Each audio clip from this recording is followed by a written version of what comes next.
Hey guys, and welcome back to the Merry Yorkshireman, and welcome back to the chair, everyone. It's discussion time once again. This one, of course, as already you know by the title, is discussing the downfall of Christian Horner being sacked this week from the Red Bull team. Well, not sacked as such, because he is still employed by Red Bull. It's just he will no longer be taking part as team principal or CEO. He's been moved aside, shall we say. It's almost like gardening leave kind of thing, isn't it? We can't sack you because we've actually not got any reason to sack you, but we don't want you to be there anymore. So if you'd just like to get paid and not do anything, that'd be great. That's basically what's happened. So, yeah, it's all come out of the blue, really, hasn't it? There's been rumours this season around Imola time and Monaco. There was discussions within the paddock that it looked like there was some sort of element to, once again, people not being happy with Christian Horner being in the position he's in. You know, factors within Red Bull and people within Red Bull. And, yeah, it's just sort of suddenly come out of the blue after Silverstone weekend. Christian Horner found out on Tuesday that he was no longer part of the team, and he was allowed to go to the Milton Keynes factory on Wednesday and say his hurrahs and then pack his stuff and leave, effectively. So, yeah, we all found out on Wednesday, and it's been a mad couple of days. A lot of speculation, a lot of rumours, and I just wanted to offer my thoughts, really, on what I thought, why this move has happened, and sort of see if I can shed any light on things. I mean, I don't know anything, as you know. I'm not within the Formula One paddock, and I don't know anyone within Red Bull that's going to be able to give me any crucial information. These are just purely my thoughts and speculation on why now, really, because it doesn't seem to make sense, does it? You'd have thought you'd have at least given him till Spa and then said, look, you know, let everyone know that he'd be leaving after Spa and then have a farewell and all that lot. But we know Red Bull doesn't do that. You know, they've never done it with Daniel Ricciardo, they've never done it with other team members. They've just all been unceremoniously dumped and removed. Nick de Vries, of course. Everyone's just been dumped and removed, and no one's had that chance to say goodbye, and a lot of the times it's deserved. And especially with Christian Horner, he's been there from the start. He's been there from the start. 2005, longest serving team principal within Formula One. For quite a number of years, and certainly in this generation of Formula One. I mean, the next one now is Toto Wolff, isn't it?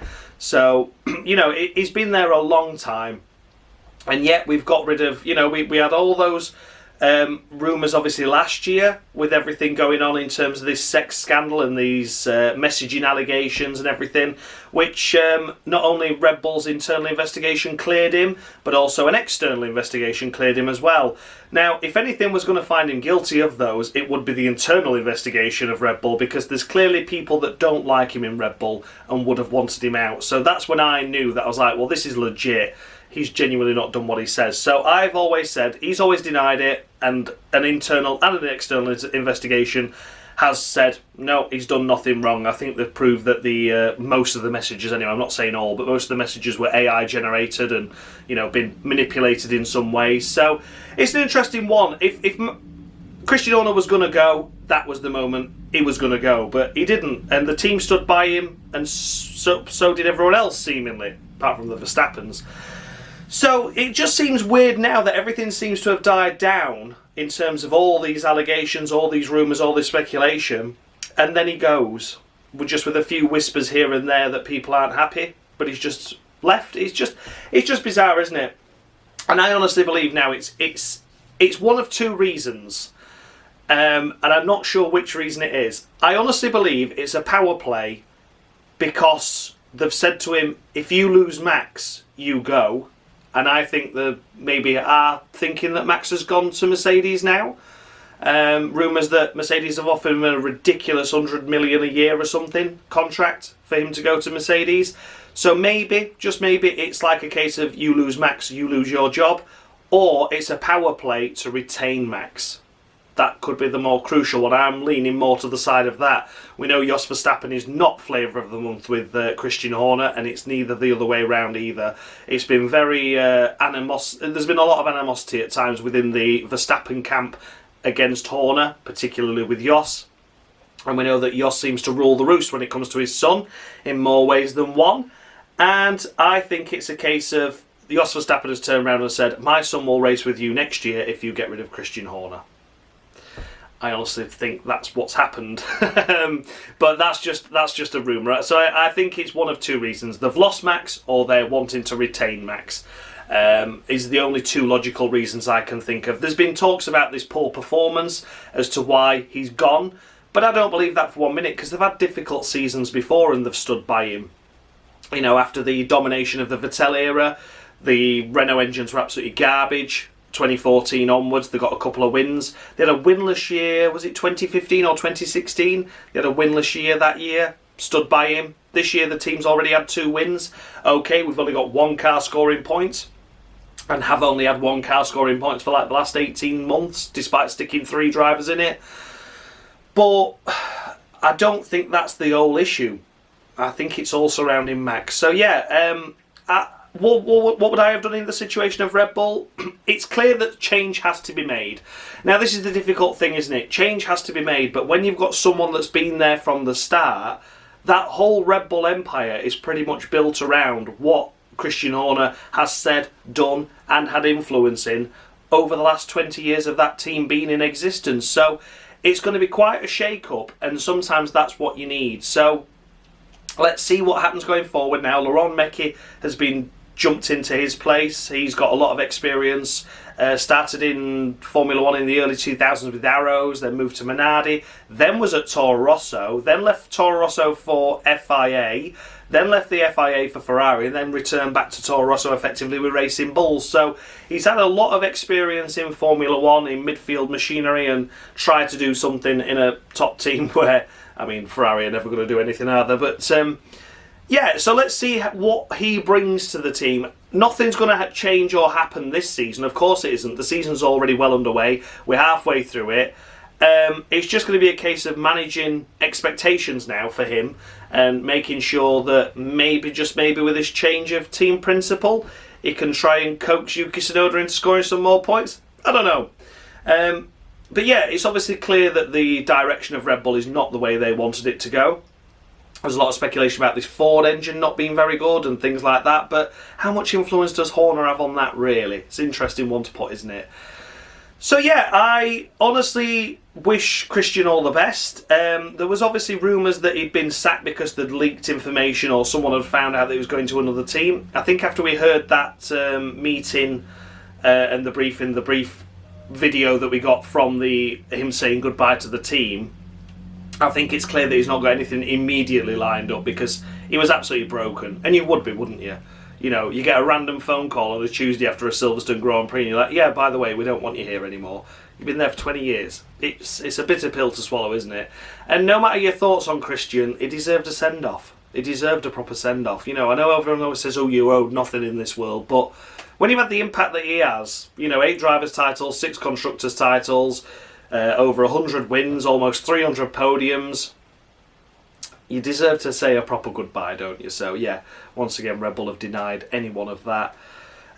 It's clear though, it's always been tricky, hasn't it? Helmut Marko situation. There's just a lot of things going on at Red Bull at the minute that aren't happy camps. They've lost a load of key people. Jonathan Wheatley, Adrian Newey, to name just 2 of the big ones, but they've lost loads from behind the scenes as well. Was that all the Horner empire crumbling, and to save more of the people, they've like gone, let's get rid of the one guy that seems to be causing this? So like I said, there's a lot of speculation surrounding everything, and we're never going to know the true answer, because you just don't, do you? And I don't think Roden answering that, as long as you know, Christian eventually gets his explanation, then I think that's fine. But yeah, it's a difficult one, isn't it? It really is. It's certainly going to get snapped up elsewhere. Without a doubt, Christian Horner will end up in another Formula 1 team at a high level. We'll see him back in the paddock very soon, if not for this year, for next year certainly. Where it'll be, who knows? Rumours to Ferraris, rumours to Alpine, rumours potentially for Stake Sauber as well, I've heard bubbling around. But I'm not sure on that one so much, but we'll see anyway. You know, Audi might be looking for someone, but you never know. You never know. So yeah, it's a bit of a waffling video, a bit of a rambling video, this one, but it's not. There's no clear answers. No one's got any clear answers as to why they've done what they've done. But at the end of the day, it's a decision that Red Bull clearly thought was necessary to do now to save face for rumours that Max could leave, maybe other key members of the team could leave. if Christian didn't go. I don't know.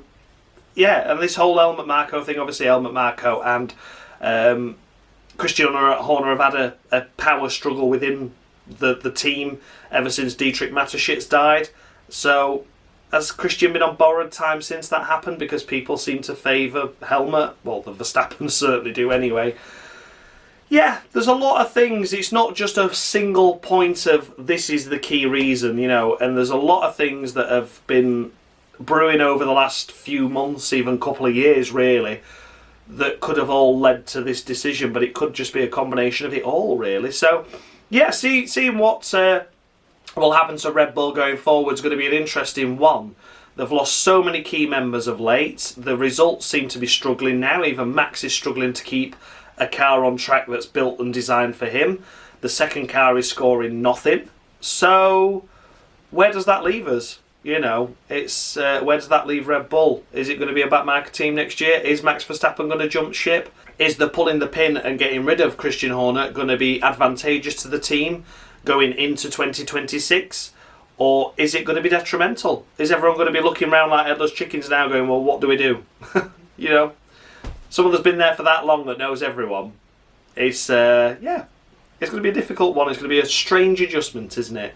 And I think as well, and I don't know, this is just my pure speculation as well, of course, but ever since Drive to Survive, it seems like we have to have these dramas and we have to have these pantomimes and we have to have these like really unusual, strange moments of people leaving at random times and things, just to almost make it more exciting than it actually is, to make the sport more of a drama than an actual sport.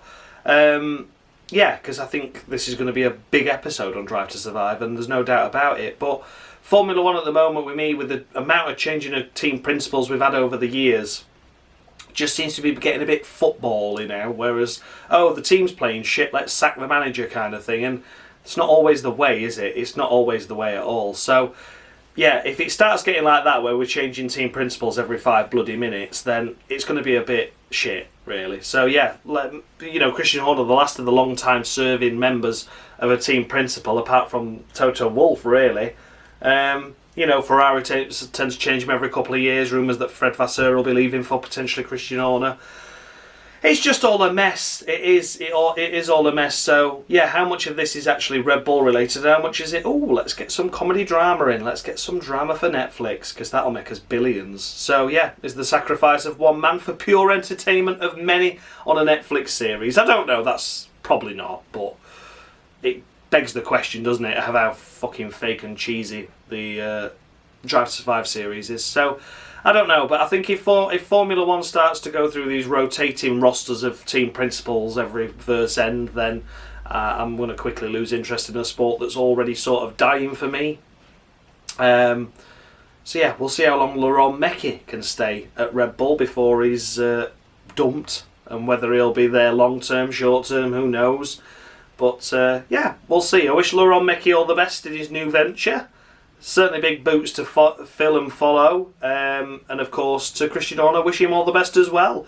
I'm sure we'll see him back in the paddock again, but I hope he takes this gardening leave time to just reflect on what he's achieved while he's been in Formula One. You know, massively out of his depth, he said, when he came into the sport in 2005. And look at what he achieved with being out of depth. You know, podiums in their first couple of seasons, a win within the first 4 seasons. He's done a great job. He really has. And no matter what your personal opinion is on Christian Horner, the respect for Christian Horner has only really gone downhill since the 2021 season. Prior to that, he was quite harmless. No one else seemed to mind.